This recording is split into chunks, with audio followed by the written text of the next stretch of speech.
ನನ್ನ ಪ್ರಿಯ ವೀಕ್ಷಕರೇ, ನಿಮಗೆಲ್ಲ ಕಲ್ಲೂರ್ಸ್ ಕಿಚನ್ಗೆ ಸ್ವಾಗತ ಸುಸ್ವಾಗತ. ಇವತ್ತು ನಾವು ಮಾಡೋಣ್ರಿ ಮೆಣಸಿನ್ಕಾಯಿ ಹುರಿಯೋದ್ರಿ. ಇದು ಮೆಣಸಿನ್ಕಾಯಿ ಹುರಿದು ಮಸಾಲೆ ಉದುರ್ಸೋದು, ಇನ್ನೊಂದಕ್ಕೆ ಉಪ್ಪು ಉದುರ್ಸೋದು. ಇದು ರೊಟ್ಟಿ ಚಪಾತಿ ಅನ್ನದ ಜೊತೆಗೆ ಸೈಡಿಗೆ ತಿನ್ಲಿಕ್ಕೆ ಬಹಳ ಚೆನ್ನಾಗಿರ್ತೈತ್ರಿ. ಇವಾಗ ಹೆಂಗ್ ಮಾಡೋಣ ಅಂತ ನೋಡೋಣ ನೋಡ್ರಿ. ನಾವಿಲ್ಲಿ ಇವಾಗ ಒಂದ್ ಹಂಚ್ ಕಾಯಕ್ ಇಟ್ಟೇನಿ. ಈಗ ಮೆಣಸಿನ್ಕಾಯಿ ಎಲ್ಲ ಇದಕ್ ಹಾಕೊಂಡ್ರಿ. ಸ್ವಲ್ಪ ಇದೆಲ್ಲ ನೀರ್ ಆರ್ಲಿರಿ, ಆರೋ ಮಟ್ಟ ಹುರಿದ್ರಿ. ಆಮೇಲೆ ಎಣ್ಣೆ ಹಾಕ್ತೇನ್ರಿ ನಾ ಇದಕ್. ನೋಡ್ರಿ ಇವಾಗ ಸ್ವಲ್ಪ ಎಣ್ಣೆ ಹಾಕೊಂಡ್ರಿ. ಇದಕ್ಕ ಒಂದ್ 2 ಚಮಚೆ ಅಷ್ಟು ಎಣ್ಣೆ ಹಾಕ್ತೇನ್ರಿ. ಆಮೇಲೆ ಮತ್ತೆ ಚಂದ ಹುರಿಯೋನ್ರಿ. ಇವನ್ನ ಕೆಂಪಗ ಆಗ್ಬೇಕು ನೋಡ್ರಿ, ಅಲ್ಲಿವರೆಗೆ ಹುರಿರಿ. ಸ್ವಲ್ಪ ಹಿಂಗ ಒತ್ರಿ, ಅಂದ್ರೆ ಚಂದ ಬೇಯ್ತಾವ.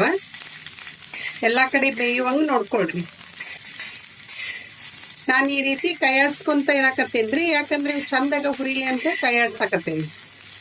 ನೋಡ್ರಿ ಈಗ ಹುರಿದಾವ ಇವ್ರಿ, ಬಂದ್ ಮಾಡ್ಬಿಡ್ತೇನ್ರಿ ನಾನು.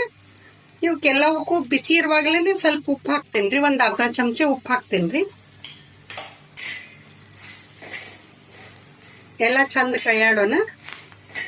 ಇವೊಂದ್ ಅರ್ಧ ನಾನು ಹಂಗೆ ಉಪ್ಪು ಹಾಕಿದ್ವಿ ತಕ್ಕೋತೇನ್ರಿ. ಇನ್ನ ಅರ್ಧಕ್ಕಷ್ಟ ಮಸಾಲೆ ಹಾಕಿ ಮಾಡೋಣ.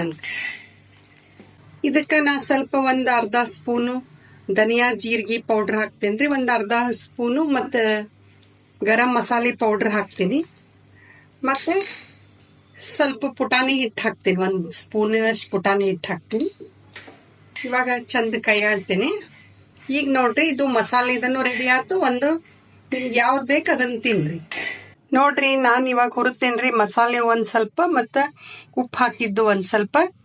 ನೀವು ಟ್ರೈ ಮಾಡ್ರಿ, ನೋಡ್ರಿ, ಹೇಳ್ರಿ. ಬಾಳ ಚೆನ್ನಾಗಿರ್ತೈತ್ರಿ ಸೈಡಿಗೆ ಅನ್ನ ಚಪಾತಿ ರೊಟ್ಟಿ ಜೊತೆಗೆ ತಿನ್ಲಿಕ್ಕೆ.